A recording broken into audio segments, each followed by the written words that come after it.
그래서 사랑의 대체물로 그런 사상을 연구한다든가, 응? 사고적인 것에 매인다든가, 물질에 매인다든가. 그 18살 먹은 아저씨는요, 운전을 너무 하나도 못해. 지는 운전 배운 적이 없어. 면허도 없어. 근데 이론으로는 다 알아. 그리고 심지어는 버스 운전까지 다 해. 그렇게 우리는 도저히 상상할 수 없어요. 버스를 타는데 꼭 운전수 옆에서 있어가지고 운전법을 배운대요. 그래가지고 지 혼자 운전 다 해. 너무 신기했어요. 너무 신기했어요. 그러니까 우리가 상상하지 않는 방법으로 자기를 드러내는 법을 배운다는 거죠. 그리고 아무도 이렇게 못할 거라는 자기 만족에 빠져있죠. 그걸 대단히 존중해 줘야 됩니다. 그걸 하찮게 여겨버리면 안 되는 거죠. 그래서 이제 분열 환자들은 알파 기능의 결핍이죠. 베타를 방출해야 되는데 방출도 제대로 못해요. 그리고 베타 요소를 추구하고 방출을 못하니까 뭐예요? 자기 안에 넣어버려요. 보통 사람은 베타 요소를 방출합니다. 그리고 상담사나 엄마가 그 베타 요소를 받아서 알파 요소를 바꿔서 되돌려줘야 되는데 정신분열 환자는 방출도 못해. 방출한다는 얘기는 어쩌면 관계 맺기잖아요. 내 것 받아라 하고 그쪽에다가 똥 싸는 거잖아요. 이걸 못하는 겁니다. 그러니까 결국은 그 덕을 자기가 먹어. 그래서 내사한다는 겁니다. 그 베타 요소를 내사해요. 그러면은 투사적 동의도 일어나지? 안 와버려요. 그런데 왜 그 사람들이 정감을 느끼고 왜 치료되느냐? 베타 스크린 때문에 가능해진다는 거죠. 응? 그 안에 있는 베타 요소에는 알파 기능이 있잖아요. 그래서 그 알파 기능을 베타 요소를 상담사가 느끼도록 만들어버린다는 거예요. 살기 위해서. 다시 말하면 정신분열자가 살기 위한 마지막 수단이 베타 수단이에요. 베타 스크린이에요. 굉장히 그 처절한 몸부림인 거예요. 처절한, 살기 위한 처절한 몸부림이고, 그것은 그 어쩌면 무의식적으로 일어나고 그런 그 생명의 교감을 상담사가 느낄 때 치유의 기적이 일어난다는 겁니다. 우리 정신세계는 알 수 없어요. 이런 그 개념을 발견해내고 썼다는 데 대해서 비욘이 놀라운 거예요.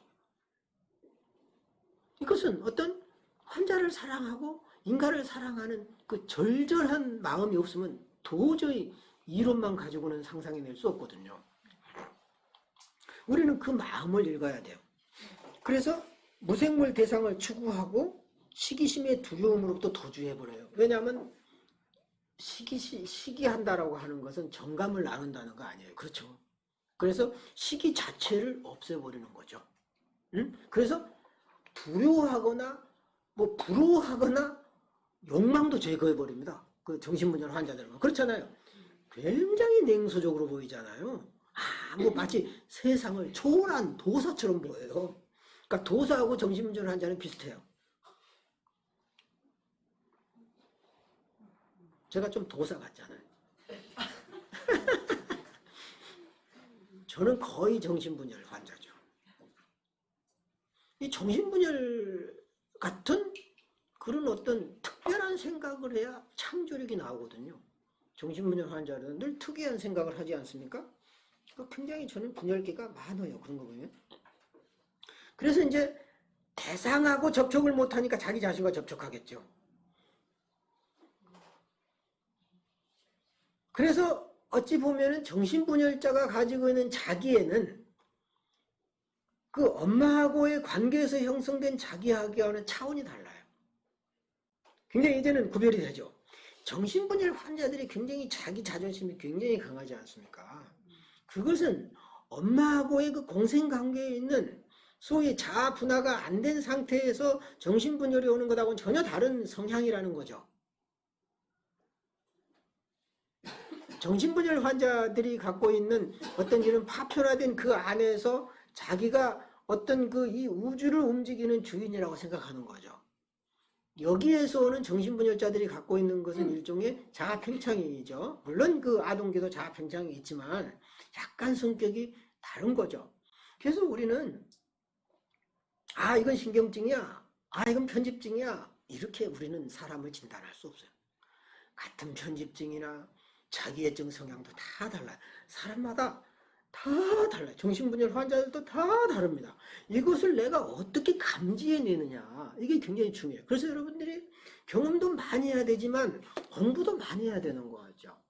그래서 사람을 대할 때 그 정신분열 환자들 많이 대한 사람들은 알잖아요. 느낌들이 어때요? 다 다르잖아요. 겉으로 드러난 증세는 좀 비슷하지만 자세히 이렇게 얘기해 보면 다 다릅니다. 그 정감들이. 그러니까 증세가 비슷하다고 해서 다 그러면 다르다는 얘기는 처방도 다 다르다는 얘기죠. 처방도 달라져야 된다는 얘기입니다. 그래서 자신과 접촉하고 그러면은 결국은 자신과 대상하고 접촉을 못하니까 자신과 접촉을 하고 자신이 어렴풋하게 살아있는 것을 지각하게 된다는 거죠. 그 전에는 분석가의 해석이나 이런 걸 다 거부하죠.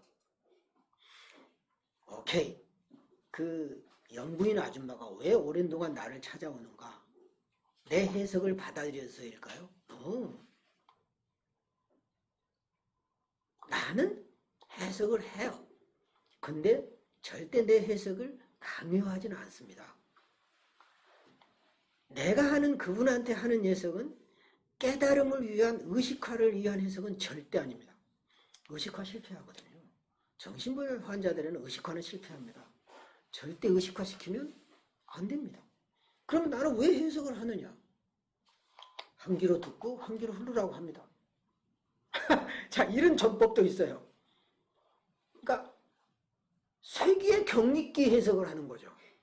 틀린 해석이 아니라 예를 들어서 빨간색이 많이 보여요. 그분은.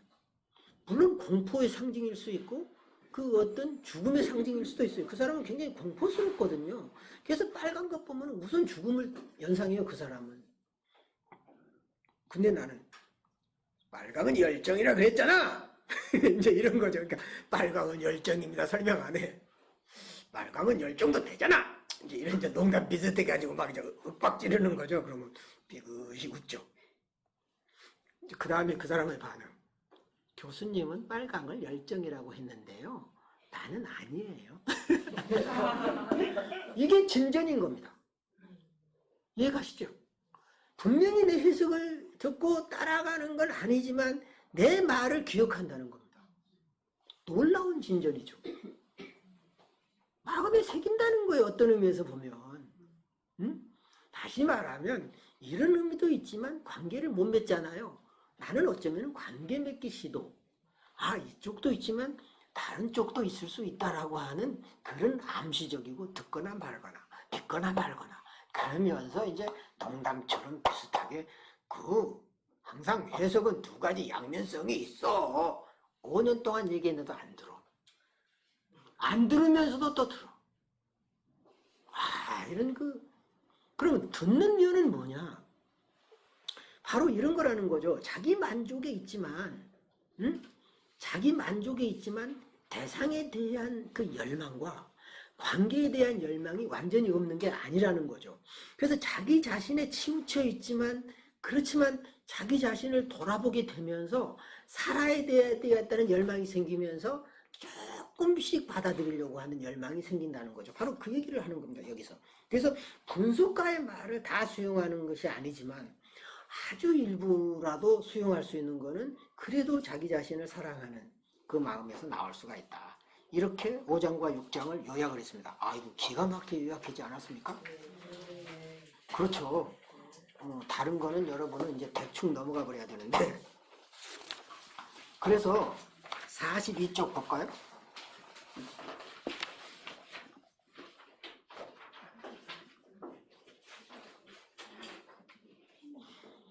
두 번째, 충족될 수 없는 사랑. 충족될 수가 없죠. 이해 및 심리적 발달에 대한 욕구는 이제 사람 대신 물질적 위안을 찾는 쪽으로 빗나가게 되죠. 정신분열증 환자들은. 그래서 물질적 위안에 대한 열망이 강화되기 때문에 사랑에 대한 동경은 충족되지 않죠. 물질이 어떻게 충족을 줍니까? 생명이 없는 것이. 어떻게 역사나 이런 철학 사상이 완전한 만족을 줍니까? 오만하고 잘못된 탐욕, 내가 최고라고 하는, 그렇죠? 내가 진리를 소유하고 있다라고 하는 오만하고 잘못된 탐욕으로 변질되고 자기 기만으로 발전합니다. 그것을 인정해 줘야 돼요, 우리는. 그것을. 그게 어려워요. 한편으로는 굶주림 및 굶주림으로 인한 죽음에 대한 두려움에 의해, 다른 한편으로는 사랑 및 지독한 시기심과 미움에 대한 두려움에 의해 생길 수밖에 없는 분열은 내담자가 모든 형태의 물질적 위안을 탐욕스럽게 추구하는, 굉장히 탐욕적이죠. 열정적으로 막 연구하죠. 심리적 상태를 만들어냅니다. 이런 상태는 그 밑에 진실에 대한 그의 관심을 파괴해 버립니다. 진실에 관심이 있지 않아요. 올바른 것에 관심이 있지 않아요. 자신의 그 부족한 그 굶주림을 채울, 마치 그 허기진 배를 채우는 그 욕망이 가득 차 있지 아무것도 눈에 들어오지 않습니다. 그것은 환상으로 채워지죠. 망상으로, 그 굶주림은. 그래서 43쪽 보면 알파 기능이 결핍되어 있죠. 내담자는 탐욕스럽고 매우 불안해하면서 끊임없이 베타 요소를 취합니다. 아무 의미도 없는. 그러나 그 의미는 진짜 의미가 없는 게 아니라고 그랬죠. 살 수 있는, 관계 있는 것을 택해요. 그래서 융이 유리한 점이 바로 그겁니다. 아무 의미가 없고 쓸데없는 그 환상 조각을 프로이디안들은 망상이라고 그랬는데, 융은 그것이야말로 이 사람을 살릴 수 있는 근원이 거기에 숨어 있다고 융은 얘기했거든요. 초반부터. 디온이 말하기 전에 이미. 그것은 전부 원형적인 거고 그 안에 치료의 열쇠가 있기 때문에 굉장히 조심히 봐라. 전부 그것은 신화적인 요소가 있고 원형적인 요소가 있다고 이미 융이 이런 얘기를 하지 않습니까? 의미 없지는 않아요. 그런데 겉으로 볼 때는 의미 없이 보이는 베타 요소를 취하는데, 이때 그는 더 많은 베타 요소를 방출하는 것이 아니라 내사합니다. 방출을 못하니까, 방출하면 투사적 동일시가 된다는 얘기 아닙니까? 방출을 못하니까 내사해버리죠. 그 내사하는 거 이외에 어떤 활동도 상상할 수가 없습니다. 이야, 멋있다. 챕터 6, 45쪽. 그래서 이 정신분열 환자는 물질적인 위안에 대한 위안을 얻고자 하죠. 1번. 그 내담자의 반응. 내담자는 왜 그렇게 위안을 주는 것들을 더 많이 가져야만 할까? 허기지니까. 그래서 물질적 위안과 심리적 위안을 분리시켜버리죠. 왜? 심리적 위안을 하려면은 좌절이 오니까. 그렇죠. 도저히 취할 수 없으니까 물질과 심리, 정신과 물질을 분리시켜버리죠. 그래서 물질에 매달립니다. 자기 자신이나 다른 사람의 시기심에 대한 두려움으로부터 도망치는 거죠. 관계로부터 도망가는 겁니다. 그래서 스스로 알파 기능을 파괴해버려요. 이것은요, 알파 기능이 발현되면 진실을 알게 되고, 알파 기능이 활성화되면 의미가 드러나고, 의미가 드러나면 관계가 맺어지고, 관계가 맺어지면 통합으로 가니까 견딜 수가 없는 거죠. 그래서 나중에는 자기를 스스로 지키기 위해서 알파 기능을 파괴시켜버린다는 거죠. 처음에는 알파 기능이 약화되거나 활성화되지 않은 건데, 나중에는 그 약화된 알파 기능을 파괴해 버린다는 거죠. 자기를 지키기 위해서. 그러니까 담을 싸버린다는 거죠. 46조. 그래서 베타 요소는 뭐죠? 축출에만 적합한데, 아마도 이것은 투사적 동일시 기제를 통해서다. 근데 베타 요소를 축출하지 못하니까 결국은 이제 내사하는 거다. 이제 그런 거죠. 그렇죠? 자, 그 다음에 챕터 7하고 8, 그까지 오늘 할까요?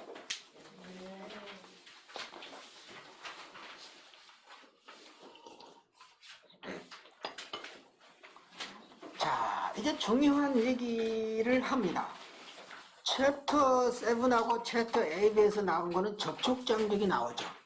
그렇죠? 접촉 장벽은 일종의 그 알파 스크린이에요. 알파 요소 스크린입니다. 그러니까 우리는 베타 요소 스크린도 있고 알파 요소 스크린이 있지 않습니까? 근데 접촉 장벽의 구성 요소는 알파 요소예요. 그러니까 알파 요소가 이 베타 요소, 의미 없는 베타 요소를 의식으로 보낼 건가, 무의식으로 내려보낼 건가, 그리고 일단 저장을 할 건가를 판단하는 게 접촉 장벽이죠. 이것을 프로이드식으로 말하면 뭐예요? 전의식이죠. 전의식이 이제 의식과 무의식에서 통제하고 조절하지 않습니까? 프로이드 얘기로 하면. 그래서 꿈에서 억압을 하고 이제 꿈에서 그 프로이드의 꿈의 해석의 책에서 보면은 꿈의 왜곡이란 말을 쓰죠. 그 왜 꿈을 왜곡시키는가? 억압이 너무 심하고 두렵기 때문에 그것이 무의식의 세계가 그대로 올라오면은 충격 때문에 꿈을 뒤틀리게 해가지고 그 두려움의 강도를 약화시킨다는 겁니다. 이게 꿈의 왜곡이에요. 그래서 그 꿈의 왜곡은 어디에서 일어나느냐? 전의식에서 일어나는 겁니다. 전의식. 바로 그 전의식과 비슷한 개념이죠. 그래서 이 접촉장벽은 내가 줄을 쳐놨지 않습니까? 의식과 무의식 사이에 있죠. 그리고 의식을 무의식으로 가게 하고 무의식을 의식으로 가게 하는 역할을 하는 게 접촉장벽인데, 이 접촉장벽이라는 뭐냐? 알파 요소입니다. 알파 요소로 돼 있어요. 접촉장벽 자체가. 그러니까 알파 요소 자체로 구성된 게 접촉장벽이에요. 그러니까 알파 요소까지는 무의식이죠. 아직은 거의 무의식입니다. 그렇죠. 그리고 꿈으로 드러날 때 비로소 이제 꿈이 의식으로 가는 하나의 통로가 돼요. 그러니까 A행과 B행까지는 무의식이에요. 그리고 C행으로 가야 비로소 의식의 단계로 꿈꾸기를 통해서 이제 의식화가 가능해진다는 거죠. 그런 연후에 D행으로 가면 전개념화가 되는 거죠. 그렇죠. 이제 좌표가 조금씩 이해되십니까? 그래서 계속적으로 이렇게 봐야 되는 거죠. 응? 그래서 이제 알파 요소 B가 알파 요소의 증가와 응집으로 알파 요소가 증가되고, 그 다음에 그것이 응집되고, 그래서 접촉장벽이 형성됩니다. 그러니까 알파 요소가 증가되고 그것이 응집돼서 하나의 구조화가 되면 그것이 접촉장벽을 형성해서 의식과 무의식을 통제하고 교감하고 교통하게 만들어주는 역할을 합니다. 그러니까 그 알파 요소는 또 알파 기능에 의해서 나오는 거고요. 그래서 이제 맨 밑에는 뭐예요? A행은 베타 요소죠. 그래서 그 베타 요소는 정서적 경험과 관련된 감각 인상. 아직 정서적으로 관련은 되지 않았어요. 정서적으로 아직 느끼는 단계는 아니지만 관련은 돼요. 그러니까 정서적 경험과 관련된 원시적인 감각 인상이 베타 요소잖아요. 거기에 알파 기능이 작용하면 알파 요소가 되죠. 그리고 그 알파 요소가 많아지고 응집이 되면 접촉 장벽을 만들어내죠. 그 알파 요소 스크린이죠. 그리고 그것이 발전이 되면 꿈사고, 이제 꿈의 언어, 꿈꾸기가 가능해진다는 겁니다. 그래서 꿈을 통해서 의식과 무의식을 구별하게 됩니다. 그래서 우리가 꿈 분석을 할 때 어때요? 이런 것은 의식적이고 이런 거는 무의식적이고, 되게 객관적인 해석은 의식의 차원에서 보는 거고 주관적인 해석은 무의식의 차원에서 되게 많이 보죠. 그러니까 전적으로 꿈은 무의식이지만 그래도 의식적인 상황과 관련지어서 꿈을 해석하는 이유가 바로 거기에 있습니다. 그렇다면 융이 말하는 소위 무의식의 초월 기능은 어디에 해당이 될까? 좀 달라요, 개념이. 프로이트의 전의식하고 접촉장벽은 비슷한 개념이지만 융이 말하는 무의식의 초월 기능은 좀 달라요. 의식이 무의식으로 내려오는 것은 자연스럽지만은 무의식이 의식으로 가는 것은 좀 다르잖아요. 그래서 무의식이 의식과 교감하고자 하는 기능이 초월 기능으로 봤어요. 융은. 그러니까 좀 다르죠. 그러니까 의식의 내용을 무의식으로 보내든 또 무의식의 내용을 의식으로 보내든 접촉장벽을 통해서 의식과 무의식이 이렇게 교감한다고 하는데 목적은 같아요. 융이 말하는. 그러나 융은 무의식의 초월 기능이라 그랬지 의식의 초월 기능이라고 얘기하지 않아요. 그러니까 무의식의 초월 기능이라고 하는 것은 무의식의 영역을 초월해서 의식의 영역으로 가려고 하는 무의식의 보상 기능을 말할 때 무의식의 초월 기능이란 말을 썼어요. 굉장히 비슷하지만 약간 달라요. 그 의미가. 그래서 굉장히 비슷한 얘기는 이미 프로이트나 융이 했다는 거죠. 자, 그렇다면 이제 챕터 7 책을 볼까요? 자, 한 사람이 친구나 상담자에게 얘기할 때 그는 정서적 경험의 감각 인상, 즉 베타 요소를 알파 요소로 변환하죠. 무슨 얘기들은 할 때 베타 요소를 알파 요소로 바꾸고 싶어서 하는 거예요. 내담자에 무슨 말이든 의미를 분명히 알아서 하는 게 아니죠. 대부분의 경우는 의미를 모르거나 불분명하게 얘기를 합니다. 그것은 베타 요소가 알파 요소가 되기 위해서 조력을 구하기 위해서 상담사한테 말하는데 상담사는 자꾸 그걸 명료하려고 그래요. 뭐라고요? 뭐라고요? 이런 뜻으로 말했습니까? 저런 뜻으로 말했습니까? 다시 한번 말해주세요. 그런 짓거리 하지 말어. 그냥 들어. 고개 끄덕끄덕하고. 그리고 못 알아들었으면 그냥 넘어가. 왜냐하면 그 상대방이 알아듣지 마라 그랬거든요. 이해되십니까? 내가 하는 말을. 상대방이 말하면서 알아듣지 마라 그런 거를 왜 알아들어? 정신분석적인 얘기입니다. 이거는 분명히. 상대방은 알아듣기를 바란 것처럼 말하지만 내가 이걸 말하지만 당신은 대충 듣거나 잊어버리쇼 이렇게 속으로 말하고 있는 게 많어. 이건 창피한 얘기고 드러내기가 힘든 건데 내가 할 수 없이 말하지만 당신은 아는 척 하지 마십시오. 이 얘기는 대충 드려야 되지 않겠습니까? 한 얘기를 너무 기가 쫑긋해가지고 듣지 마로 그냥 잊어버리고 넘어가. 기억 안 해줬다고 절대 뭐라 안 해. 뭔 말인지 아시죠? 내담자는요 그 안 들어주기를 바래. 이해가 되세요? 남선생님 이해해? 새롭게 이해가 됩니다. 새롭게 이해가 돼? 다 그 구질구질한 거 옛날 거 버리려면 어떡하냐 아까워서. 응? 수십 년 쌓은 건데. 그래도 그것도 피가 될 때가 있어. 피가 되고 살이 되고. 응? 그 베타 요소인데 그게 이제 의미를 받으면 알파 요소로만 변환되면 응? 놀라운 힘을 발휘해. 근데 그거를 다 써먹을 것이라고 막 감싸고 있으면 베타로 남아 그냥. 그래서 그게 알파 요소로 바뀌면 놀라운 힘이 되죠. 옛날에는 똥덩어리가 금덩어리로 되는 거죠.